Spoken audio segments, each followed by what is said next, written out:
ब्रह्म बताया। आज ये पार्षद 4 रूप में आए। कश्यप ब्राह्मण की 2 पत्नी, कश्यप की उनकी वैसे 13 पत्नी है, लेकिन भागवत कथा में केवल 2 पत्नियों का उल्लेख है।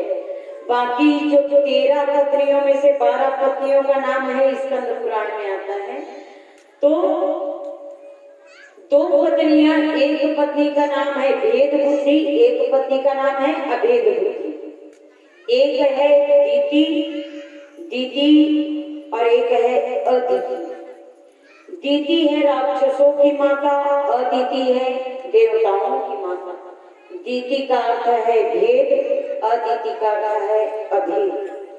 दीति का अर्थ है जो सदैव दुराचारी की ओर तत्पर हो, वो दीति। और अदिति जो नीति के अनुकूल चले, वो अदिति। एक समय की बात है, सायंकालीन की बेला के समय देवी दीति गर्भ धारण करने की जिद करती है। अब स्त्री हठ आप सभी जानते हैं। देवता कश्यप जी महाराज ने बड़ा समझाया, चत्वारिमानि कर्माणि संध्यायां कैवले जये, आहारम मैथुनम निद्रा स्वाध्याय परिवर्जितम। ये चतुर्थ काम, 4 कार्य जो है पूर्ण रूप से वर्जित है। किस समय? दिया बत्ती जलाने के समय। कई लोग करते क्या है, सुंदर दीपक जला लेंगे, उसके बाद पढ़ने बैठते हैं। अब शाम हो गया, चलो पढ़ते हैं। तो शाम के समय ये 4 कार्य करना निषेध है। आहारम, भोजन, भोग, भजन निषेध है। शाम के समय भोजन मत करो, सायंकाल के समय पत्नी संग मत करो, सायंकाल के समय पढ़ाई मत करो, और सोना मनाना चाहिए। और जो भी मनुष्य 4 कार्य शाम को करता है, उनको शिव जी के गण देखते हैं और उनकी बुद्धि में जाकर प्रविष्ट हो जाते हैं। तुम भजन के समय दूसरा कार्य कर रहे हो, जाओ मैं तुम्हारी बुद्धि को बुद्धि कर दूंगा। इसलिए महादेव के गण जो होते हैं ना, शाम के समय पहरे देते हैं। लोग भजन कर रहे हैं कि नहीं? अब देवी को खूब समझाए कश्यप जी महाराज, लेकिन समझे नहीं देवी। और जब समझना बंद कर दी ना, तो अपने तपों पर से गर्भधान कराया। और जैसे गर्भवती हुई देवी कि कश्यप ने कहा, तुम्हारे 2 पुत्र होंगे और दोनों राक्षस होंगे। कहा ऐसे पुत्र मुझे नहीं चाहिए महाराज, मुझे गर्भपात करा दो। कश्यप जी ने कहा, देवी राक्षस तो होंगे, लेकिन इन राक्षसों के उद्धार के लिए भगवान को 2 बार अवतार लेना पड़ेगा। दीदी ने कहा, अगर नारायण मेरे पुत्रों के पीछे आएंगे तो ऐसे 2 नहीं महाराज, 200 बेटे भी हो तो भी स्वीकार है। कहते हैं ना कि राम भगत बेटी भली और राम विमुख नहीं पूत। और यही बात को रामायण में एक और चौपाई से कहा गया है, पुत्रवती जग सोई। पुत्रवान वो नहीं होता जिनके पास 4-5 बेटे हुए। लोग कहते हैं हाँ हमारे पास में 4 बेटा है, 4 में से राम का भगत कौन है, वही गिना जाएगा, ऊपर जाएगा, बाकी नहीं गिना जाएगा।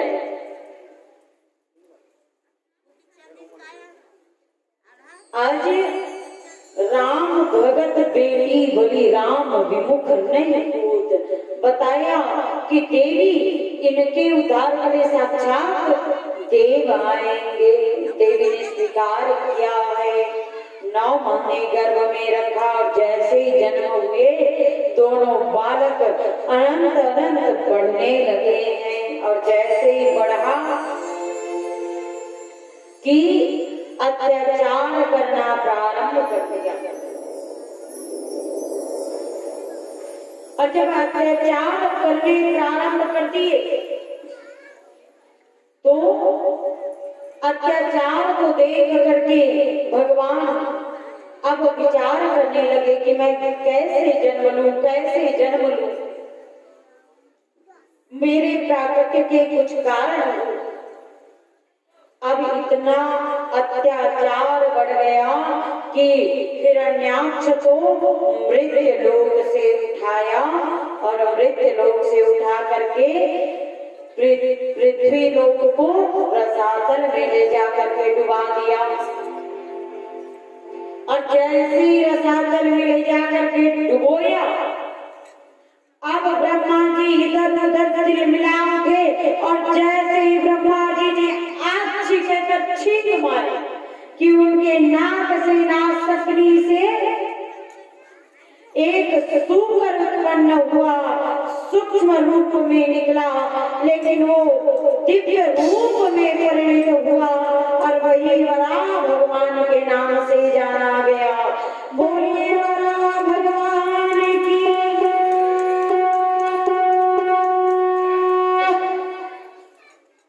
अब वराह भगवान को अच्छा बहाना मिल गया, सुंदर बहाना मिले, निकलने लगे।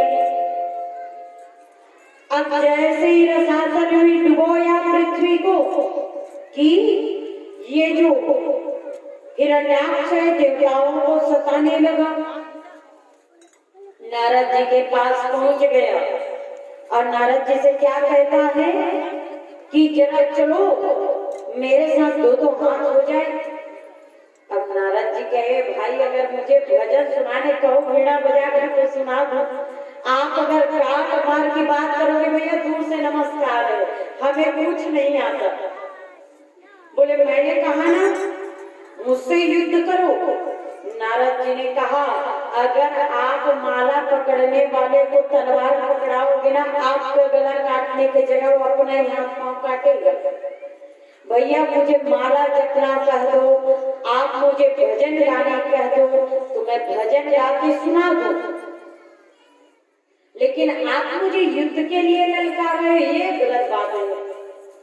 फिर हिरण्याक्ष ने कहा नहीं तुम मुझसे युद्ध करो, मेरा आदेश है। अब नारद जी अपने तरह से खूब समझाए, देखो भाई मैंने कभी युद्ध किया नहीं और आप बड़े बलवान, और आप अगर निर्बल के संग युद्ध करोगे तो लोग आपका अपमान करेंगे।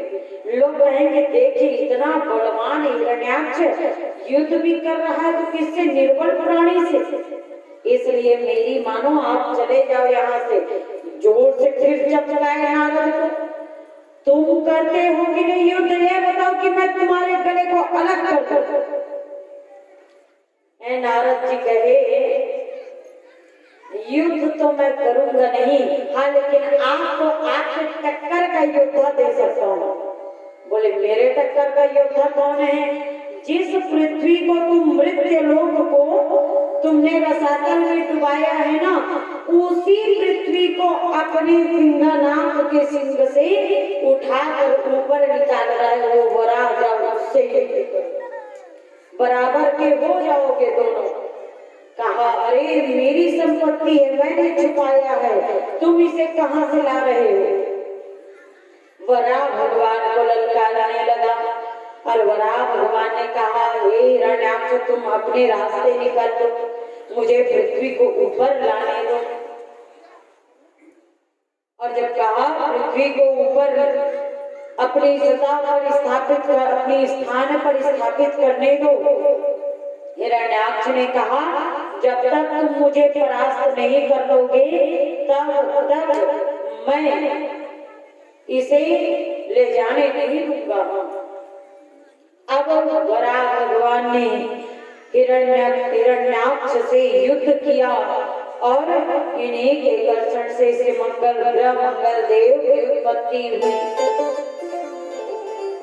और आज दोनों के आपस में विध्वंस होने लगा, खूब युद्ध चलने लगा। श्री वराह भगवान ने अपने नाक की जो सिंग निकली होती है ना, उससे उठाया और उठा करके जैसे ही पटका है हिरण्याक्ष का उद्धार हो गया। बोले वराह भगवान की। और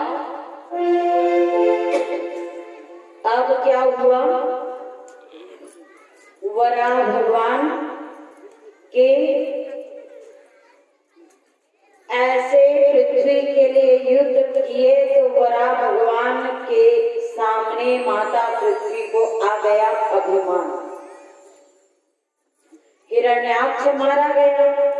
हिरण्याक्ष लोभ का अवतार था और हिरण्यकश्यप बच गया है। हिरण्यकश्यप अभिमान का अवतार है और लोभ जहां मरा अभिमान प्रगटा। पृथ्वी को अभिमान हो गया। क्या अभिमान कि मेरे बिना ना ये नारायण का भी काम नहीं चलता, मेरे बिना नारायण का काम। और जैसे ही नारायण का काम नहीं चलता कहे कि भगवान ने उसी क्षण श्रीधाम वृंदावन का सृजन किया और वृंदावन का सृजन किया, वृंदावन को बसाया, वृंदावन का निर्माण किया और आशीर्वाद दिया। दुनिया में चाहे कितना भी प्रलय हो जाए, श्रीधाम वृंदावन और श्री काशी का कभी विनाश नहीं होता।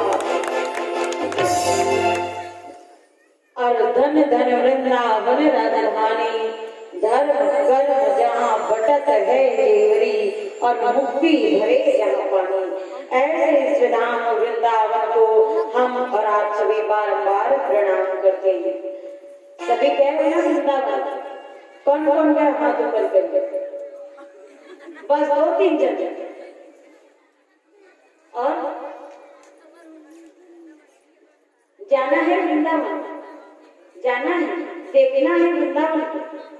अभी चले मानसिक रूप सभी आइए भाव से एक बार श्रीधाम वृंदावन घूम कर आते हैं। और केवल वहां घूम चक्कर मत लगाते रहना, घूमना है करके। तो बोले बिहारी जी के मंदिर तक पहुंचना है और बिहारी जी के मंदिर में पहुंच करके उनके नजरों से अपनी नजरें मिला करके फिर वहां से वापस कथा में भी आना है ना। आज की कथा तो अधूरी रह जाएगी, सब वृंदावन में अटक जाएंगे। आइए सभी भाव से चलते थे धाम वृंदावन। बोलिए वृंदावन बिहारी लाल की। वृंदावन के वृक्ष को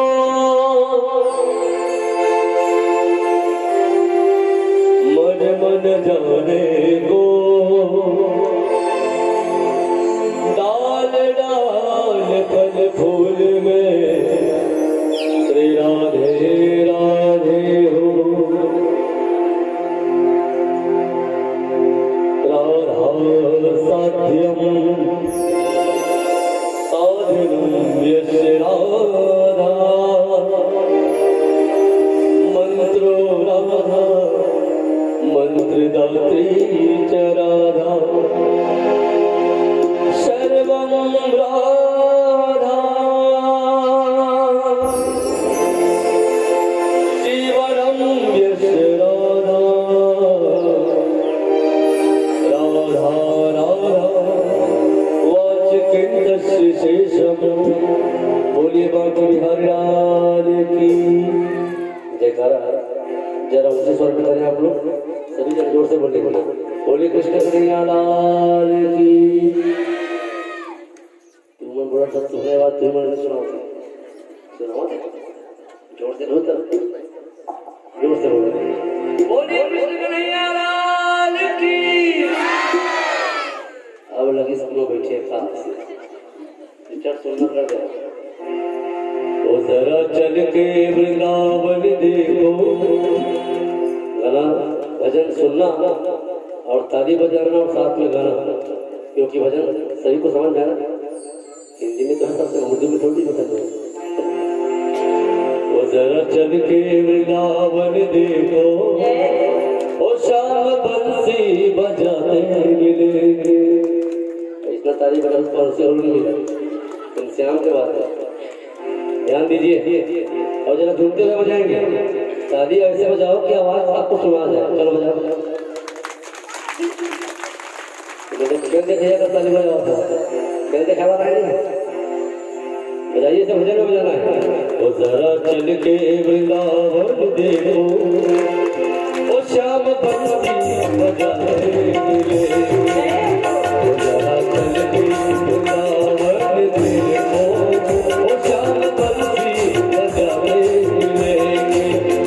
श्याम बंसी बजाते मिलेंगे, ओ श्याम बंसी बजाते मिलेंगे।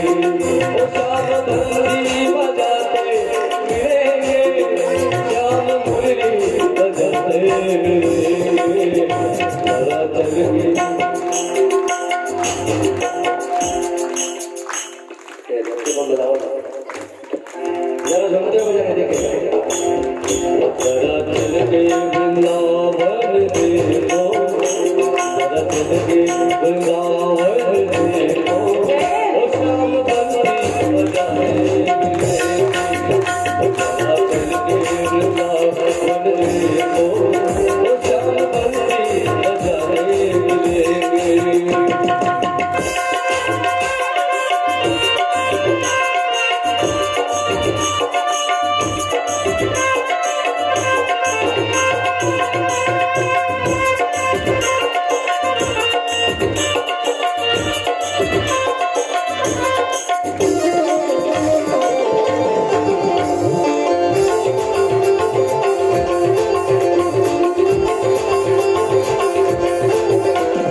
जिसका नाम है गर्दन।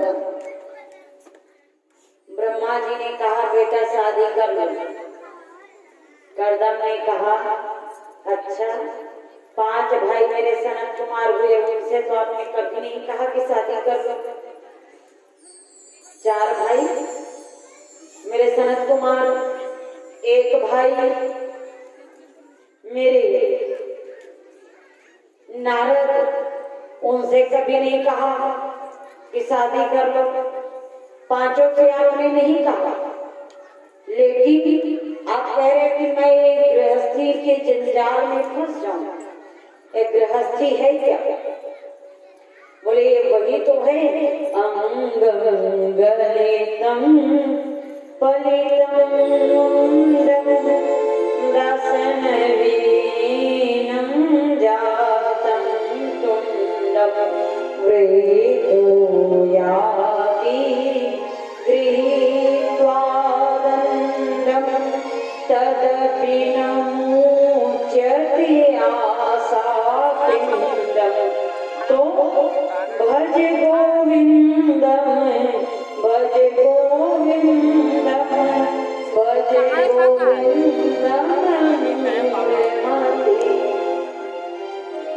ये क्या है? यही तो माया है ना। माया कहते किसे? अंगम गलितम, एक अंग के शरीर। हमें क्या लगता है? हम जवान होते जा रहे हैं। अभी तो मैं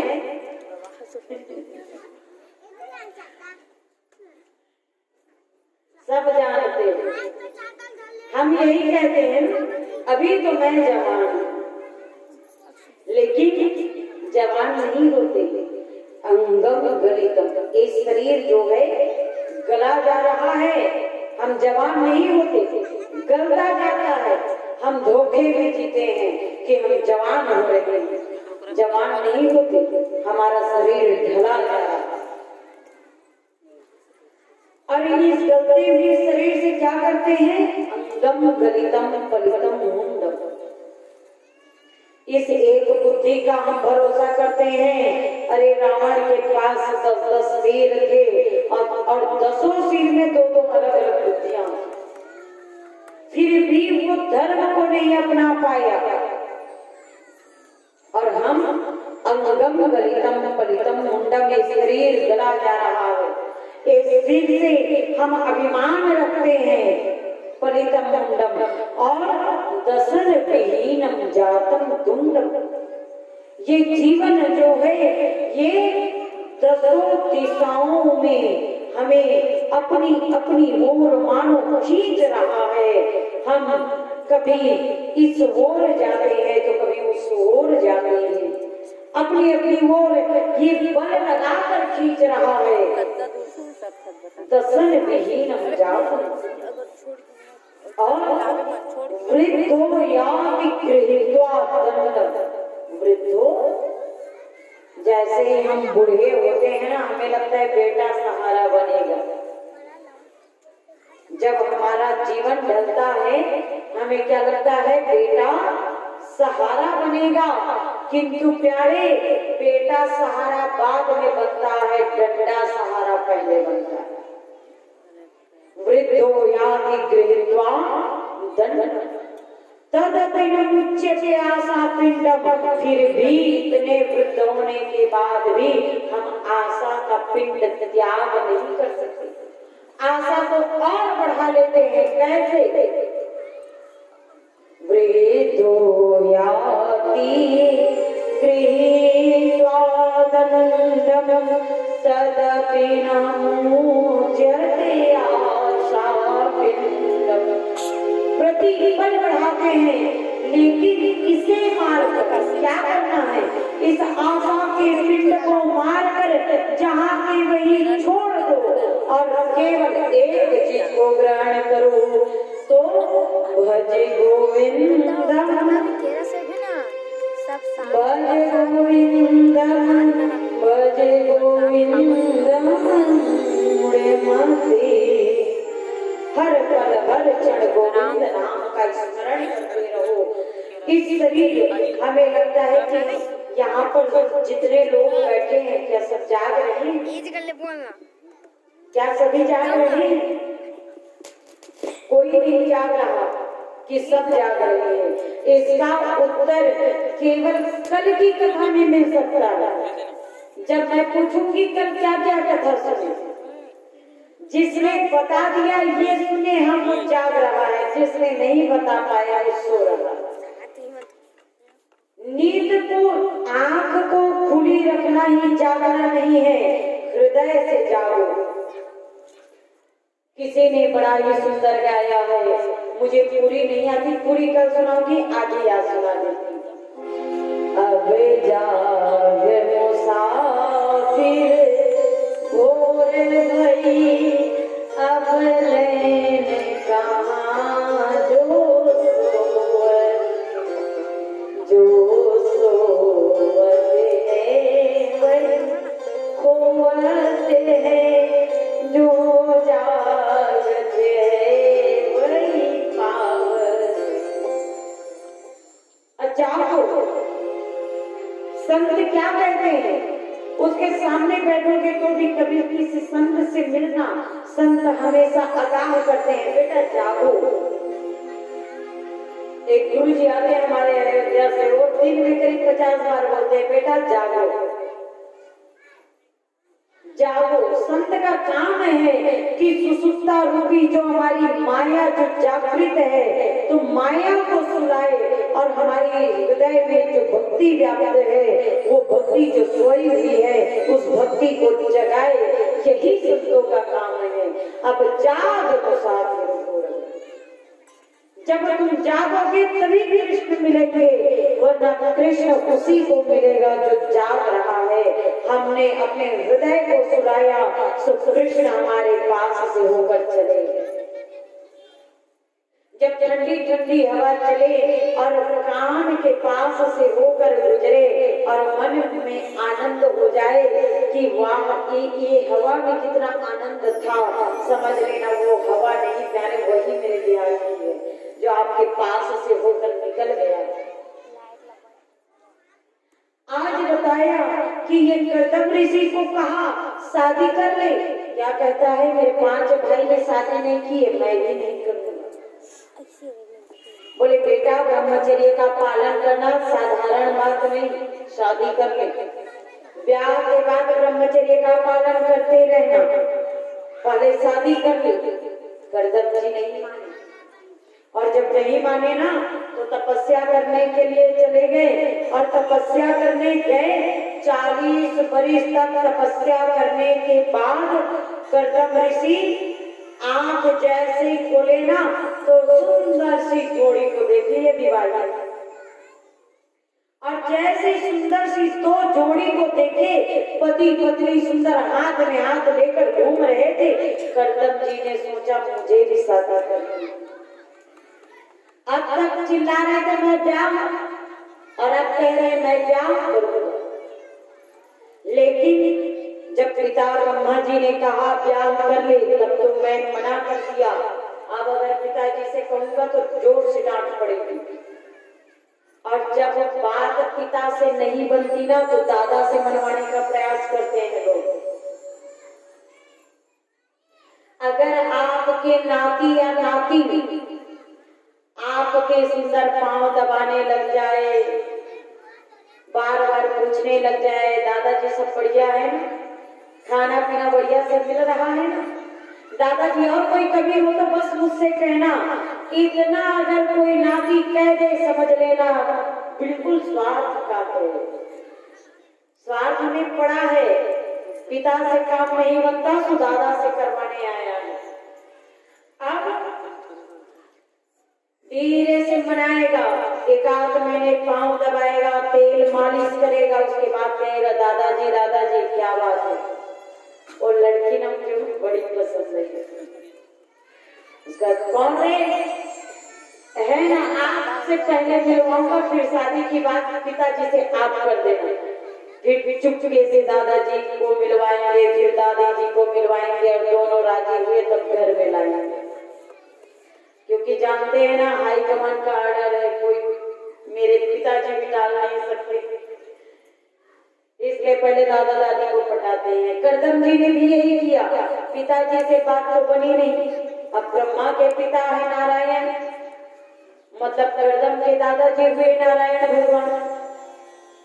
अब अभिमन नारायण के पास गए और सुंदर जग लिया और नारायण जी को बुलाया, दादाजी जल्दी आओ, जरूरी काम है। अब नाती का आदेश है, सो दादाजी टाल भी नहीं सकते, तुरंत प्रकट हो गए।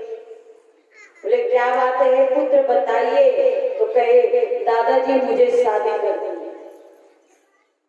तो कर लो ना, क्या दिक्कत है। बोले पहले मैंने पिताजी से मना कर दी, तो बोले अपनी लड़की आप खोज कर ला दो।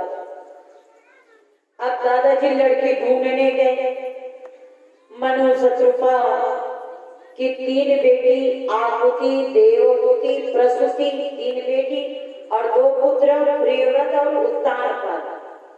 तो मनु शत्रुपा की बीच वाली कन्या देवहूति के संग करदम ऋषि का ब्याह तय किया। जब तक ब्याह तय करके शादी की बात करके भगवान लौटे कि इधर करदम ऋषि पुनः समाधि में हो गए। उसे जगाया, बोले करदम जागो। और जैसे ही जागे, हाँ प्रभु बताइए, आदेश करिए। बोले आपने कहा था शादी करूंगा, सो मैं लड़की कन्या ढूंढ कर आ गया हूँ। मनु शत्रुपा की बीच की कन्या देवहूति से तुम्हारा ब्याह तय कर दिया। अब करदम भी छोटे मोटे ऋषि नहीं, बड़े पहुंचे हुए संत थे। अब कहने लगे दादाजी तो रघुकुल रीति सदा चले आए, प्राण जाए पर वचन न जाए। अगर बेटी को वचन देकर आया है मतलब वचन टालेगा नहीं, और वचन टालेंगे नहीं तो क्यों ना मैं उस वचन के पीछे और वचन ले लूं। करदम ऋषि ने कहा क्या कि आप अगर मेरी शादी करवाना ही चाहते हैं, देखो दादाजी, एक तो मुझे बिल्कुल मन नहीं है शादी करने की, एक तो मुझे, और आप कहते हो इतना जिद कर रहे हो तो शादी कर ही लेता हूँ, लेकिन मेरी भी एक शर्त है, मैं शादी करूंगा लेकिन प्रथम पुत्र रूप में आपको मेरे घर आना पड़ेगा, तभी शादी करूंगा, अन्यथा। भगवान ने कहा अच्छा फंसाए बेटा, नाती के प्रेम में मैं मरा, और बात वही हो गई ना, मैं मरा तेरे लिए, तू न मर मेरे लिए। तो ठीक है, अगर तुम्हें इच्छा है कि मैं पुत्र रूप में आऊं तो मैं प्रथम पुत्र बनकर आपके घर आऊंगा।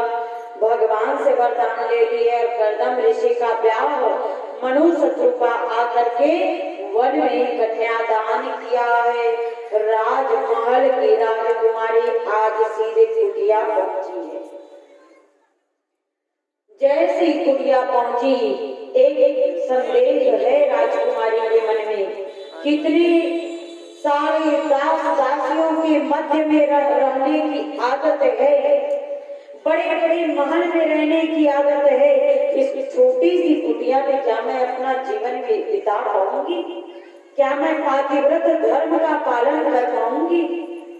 क्योंकि दुनिया में पुरुषों को वैकुंठ जाने के लिए एक नहीं 1000 प्रकार के धर्म करने पड़ते हैं, लेकिन एक स्त्री को, एक माता को, एक पत्नी को वैकुंठ जाने के लिए कोई काम नहीं करना पड़ता, केवल एक ही कार्य है, एक ही धर्म एक व्रत नेमा, काय वचन मन पति पद प्रेमा। एक ही धर्म उसे वैकुंठ पहुंचा देता है। तो देवी ने सोचा क्या मैं अपने धर्म का पालन कर पाऊंगी? पति ने कहा देखो देवी, शादी ब्याह के चक्कर में ना 2-4 महीने से मैंने भजन नहीं किए, तो मैं भजन करके आता हूँ, तुम कुटिया में अपने लिए जगह बना लेना। देवी सोचने लगी मतलब इतना छोटा सा कुटिया है, इसके अंदर मुझे और छोटा सा जगह का निर्णय करना है। कहा कितना बड़ा, तो बताया 1 हाथ का लंबा और 1 हाथ का चौड़ा। बस जितना एक आसन होता है ना, एक चटाई, बस एक आसन के बराबर आपको जगह का निर्माण करना है। उस जगह पर आप रहोगे और एक कोने में जो 1 हाथ का लंबा चौड़ा जगह है वो मेरी जगह है। बोले बाकी, बोले अंदर जाकर सबसे मिल लीजिए, सबसे तुम्हें पता चल जाएगा। अब गर्दम ऋषि गए तपस्या में और इधर आ गए कौन? श्री गर्दम जी महाराज की धर्मपत्नी देवहूति। देवहूति जैसे ही प्रवेश पाई कि प्रवेश पाकर के देवहूति देखने लगी कि जमीन में एक बिल में एक चूहा, एक सर्प, एक मेढक, अनेक प्रकार के जीव जंतु एक साथ बैठे हुए थे। ऊपर कई प्रकार के पक्षी आदि घोंसले बनाकर बैठे हुए थे। एक छोटी सी खिड़की है जिसे खोल कर देखा तो गाय, हिरण और बाघ, सिंह सब एक साथ एक जगह पर जल पी रहे थे। देवहूति बड़ी प्रसन्न हुई और जब प्रसन्न हुई देवहूति तो ऐसे प्रसन्नता को देख कर देवहूति अब रात भर जाग गई। पति आवे तो चरण सेवा करके सो, आए ही नहीं। और देवहूति आज खोजने गई।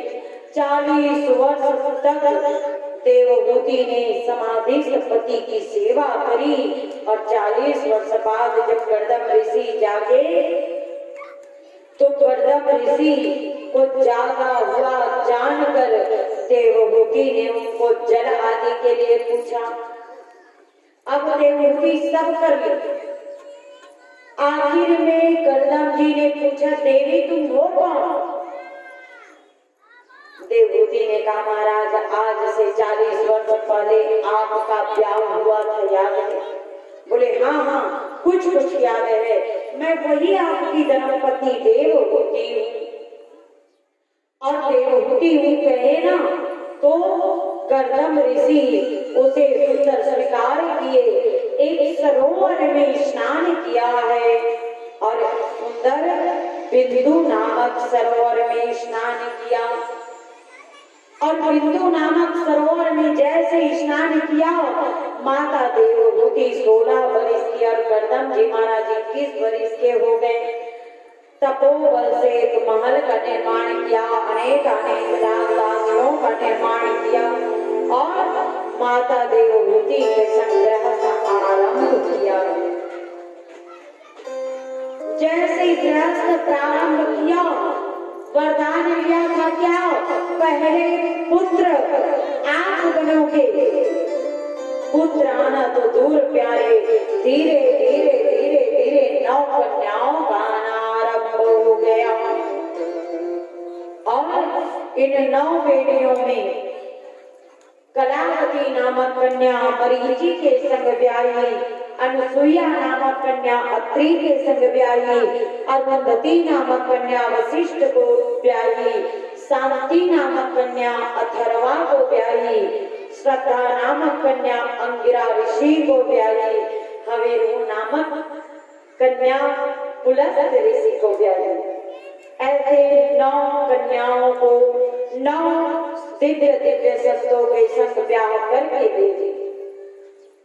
अब गर्दम ऋषि ने पुनः प्रयास आरंभ किया, तब जाकर के 10वें संतान के रूप में, प्रथम पुत्र के रूप में श्री कपिल देव भगवान का प्रागट्य हुआ है।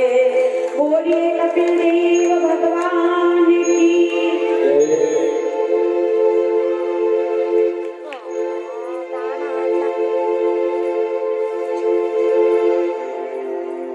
बोलिए कृष्ण कन्हैया लाल की जय।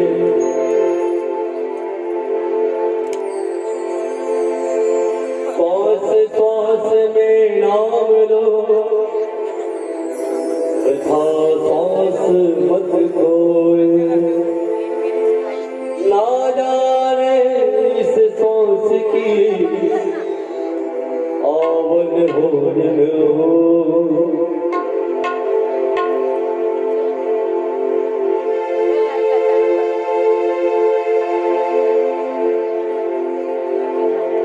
हम सांस ले रहे हैं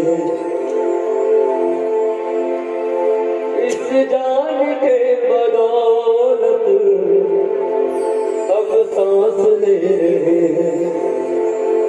ध्यान दीजिए, कोई भी जीव सांस लेता है तो शरीर में जब तक प्राण है तब तक जीव सांस ले पाता है, ये सभी जानते हैं। लेकिन हम सांस किसके बदौलत बने, पता चल गया कि हम जान इसलिए सांस ले रहे हैं, लेकिन सांस किसके लिए ले रहे हैं जरा सुनिए। हम सांस ले रहे हैं इस जान के बदौलत, लेकिन और जान जिस्म में है, और जान जिस्म में है श्री श्याम के बदौलत। शरीर में जान तब तक है जब तक हमारे श्याम जी चाहते हैं तब तक, और नहीं चाहेंगे उस दिन कुछ नहीं होगा, ऐसे देखने रहेंगे। सुनिए जरा, हम सांस ले रहे हैं इस जान के बदौलत, हम सांस ले रहे हैं इस जान के बदौलत, और जान जिस्म में है, और जान जिस्म में है श्री राम के बदौलत, और जान जिस्म में है श्री राम के बदौलत, हम सांस ले रहे हैं।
धरती में कहीं पाप है तो कहीं पुण्य भी है, और जब पुण्य हो रहा है तब ये लोग सूरज निकल रहा है। कैसे? कुछ पुण्य हो रहा है, सूरज निकल रहा है, सूरज निकल रहा है। धरती थमी है सदियों में, धरती को पुनर्धारण किया धरती थमी है सदियों में, किसके बदौलत? इंसान के बदौलत, इंसान के बदौलत हम सांस ले रहे हैं, हम सांस ले रहे हैं, जान के बदौलत हम सांस ले रहे हैं, जान के बदौलत हम जान जिस्म में, और जान जिस्म में है श्री राम के बदौलत, और जान जिस्म में है श्री राम के बदौलत, और जान जिस्म में है।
नाश हो गया, रावण का नाश हो गया, अभिमान के बदौलत रावण का नाश हो गया, अभिमान के बदौलत हम सांस ले रहे हैं, इस जान के बदौलत हम सांस ले रहे हैं।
कपिल देव जी भगवान का प्रागट्य हुआ और उनके चिंतन करते हुए उनके स्वरूप को मन में बसाते हुए श्री गर्दम जी महाराज गृहस्थ का त्याग करके वन की ओर चले गए।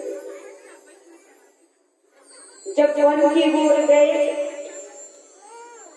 तो जब कपिल देव जी भगवान 3 वर्ष के 4 वर्ष के हुए, माता को पता चलाए साधारण पुत्र ने साक्षात नारायण जी मेरे पुत्र रूप में आए। तो देवभूति ने सुंदर आसन लगाया और स्वयं श्रोता बनकर बैठ गई नीचे और श्री कपिल देव भगवान 4 वर्ष की बालक को व्यास आसन पर आसीन कर दिया। जब आसन पर आसीन किया, माँ ने प्रश्न पूछा है कि बेटा इंद्रियों को वश में करूं कैसे? बंधन मन की होती है या आत्मा? कहा सामने कपिल देव जी ने विराजमान हुए आज उत्तर दे रहे माँ, पहले तो ये कि बंधन सदैव इस मन का होता है, आत्मा तो सदैव बंधन मुक्त होती है, आत्मा बंधन में नहीं पड़ती। आत्मा दूर रहती है इस सब बंधनों से। बंधन अगर होता है तो केवल मन का ही होता है।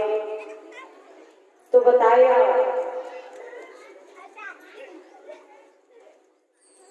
मन को अनासक्त बनाओ, आसक्त नहीं। अनासक्त बनाओगे तो भगवान मिलेंगे, आसक्त बनाओगे तो विषय मिलेंगे। विषय कभी हमें मोक्ष नहीं दिलाता। अनासक्त यानी ईश्वर जो सदैव हमें अपने चरणों से लगाए रखता है।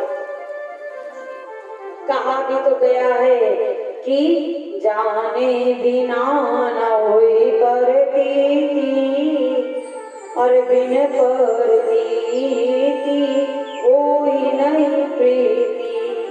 अगर किसी से हमें प्रेम करना है तो पहले उसके गुण और गुण दोनों को पहले जानना पड़ता है। जितना कोई हमारे सामने किसी की तारीफ कर दे उतना हम अपने मन को उनकी ओर छोड़ते जाते हैं और हमारा हृदय उनके हृदय से जा मिलता है। इसलिए जाने बिना न होई परतीति, अगर किसी से प्रेम करना है तो उसके बारे में और जानो और जानो और जानो। जितना जानोगे प्रेम उतना ही अधिक बढ़ेगा।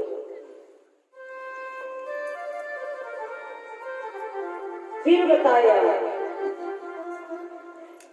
कि भगवान परमात्मा को जो अपना बना ले, परमात्मा का जो संग करा दे वही भक्त श्रेष्ठ है। माँ ने पूछा कि मन को अनासक्त बनाए कैसे, मन को अनासक्ति में लगाए कैसे, मन को श्री चरणों में कैसे लगाए, तो 8 प्रकार के योग बताए। 8 योग में यम, नियम, प्राणायाम, प्रत्याहार, धारणा, ध्यान, समाधि और आसन, 8 नियम बताए।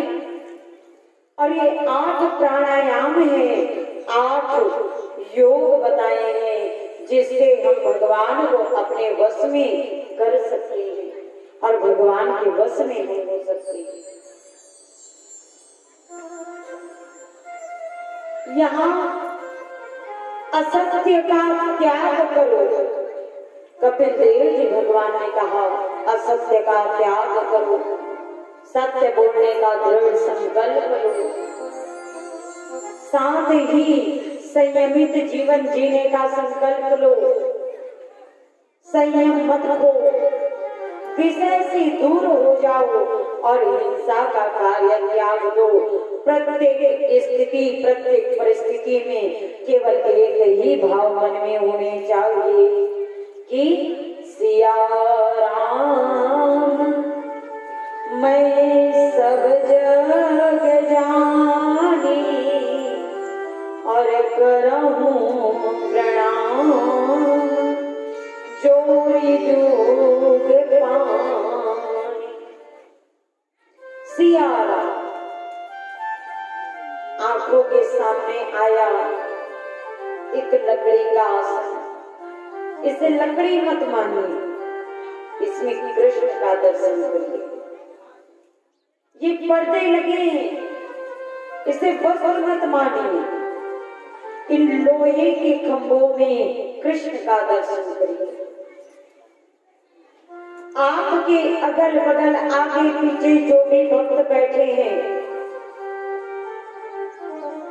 हो ना हो कभी आपका किसी से वाद विवाद भी हो गया हो, लेकिन अगर यहाँ बैठे या कहीं और भी मिले तो मन से उसे नमन करिए, उसमें कृष्ण का दर्शन करिए। हर पल हर क्षण हर स्थिति परिस्थिति में चर अचर सब में कृष्ण को देखिए। माँ ने कहा बेटा बाहर आने के बाद तो बड़े कलह हैं, क्या मात्र के गर्भ में व्यक्ति को मनुष्य को सुख है? श्री कपिल देव जी ने कहा माँ माता के गर्भ में भी सुख नहीं है। गर्भवासं समं दुःखं न भूतो न भविष्यति। गर्भ में तो माँ इतना दुख है, जब बालक 5 महीने में प्रवेश करता है ना तो माता को मीठा आहार लेना चाहिए। क्यों? क्योंकि जब वो नमक हल्दी मिर्च मसाले आदि वाला वस्तुएं खाती है ना तो ये ऊपर की जो परत है ये नहीं होता बालकों का। 5 महीने में एक जब हम कहीं गिर जाते हैं या कहीं कट जाता है तो एक लाल रंग का परत दिखता है ना, वो लाल रंग का परत होता है। और जब माताएं हल्दी नमक मिर्च मसाले आदि इसका सेवन करती है तो उस शरीर में जाकर के चुभता है और उस बालक को बड़ी पीड़ा होती है, बहुत पीड़ा होती है। और तो और माँ छोटे छोटे छोटे छोटे कीड़े होते हैं इस शरीर के अंदर, जैसे ही मुलायम मुलायम मांस को देखते हैं समस्त कीड़े दौड़ पड़ते हैं और मानो नोच नोच कर गर्भ में उस बालक के शरीर को खाते रहते हैं। और उस पीड़ा से वह बालक चिल्लाकर हिलता है और जब वो हिलता है ना तो माताएं कहती है मेरा पुत्र या मेरी बेटी मेरे गर्भ में खेल रहा है। खेलता नहीं, वो तड़पता है उस पीड़ा से। जब वो कीड़े आदि या किसी मिर्च मसाले आदि उसे चुभते हैं तो हिल जाता है और प्रार्थना करता है, हे गोविंद एक बार तो मुझे इस गर्भ रूपी नरक से निकाल दे, दोबारा मैं आपके ही भजन करूंगा, मैं कोई ऐसा पाप नहीं करूंगा कि दोबारा मुझे इस गर्भ में जन्म लेकर आना पड़े।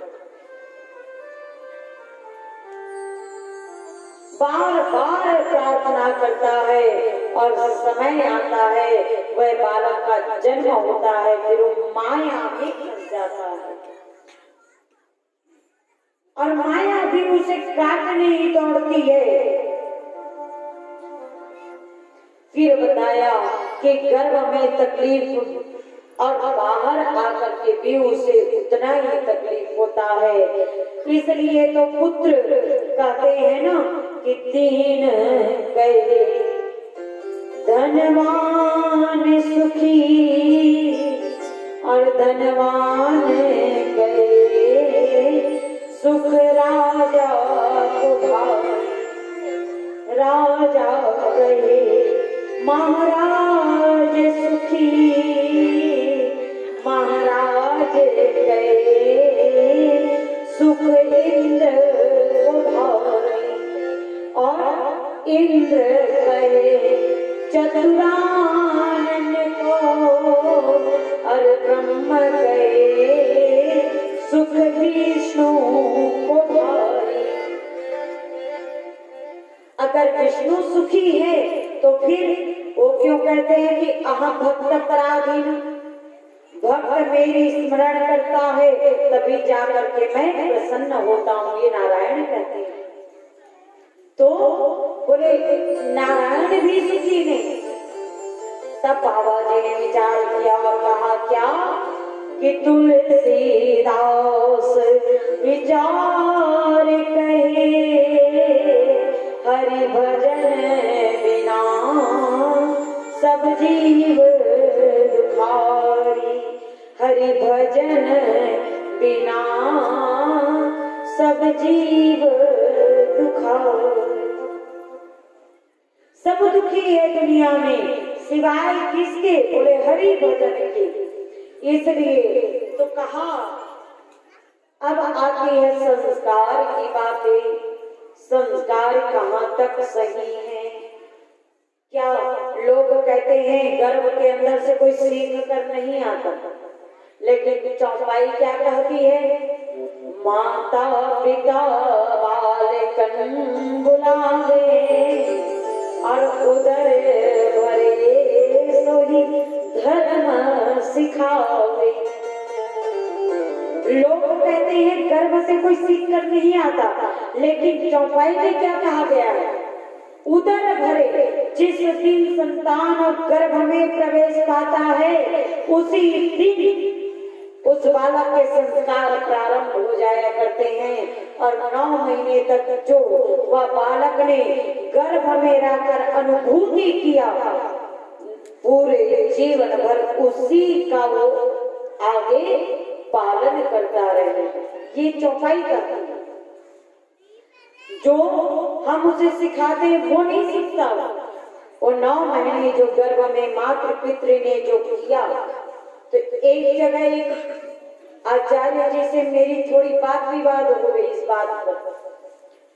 एक महाराज जी थे, उन्होंने कहा कि माता अगर गर्भ में रखती है संतान को, तो संतान के ऊपर केवल माता के ही गुण आते हैं, और मैंने कहा कि माता के ही नहीं पिता के भी गुण आते हैं। तो उन्होंने कहा मुझे प्रमाण दो। तो मैंने कहा कि जब माता के ही गुण आते हैं तो अर्जुन में, जिस समय अर्जुन की धर्मपत्नी गर्भावस्था में थी, उस समय अभिमन्यु गर्भ में थे। जब चक्रव्यूह तोड़ने की कला अर्जुन ने माता को बताई, अर्जुन ने अपनी पत्नी को जब चक्रव्यूह तोड़ने की कला बताई तो अभिमन्यु गर्भ में था।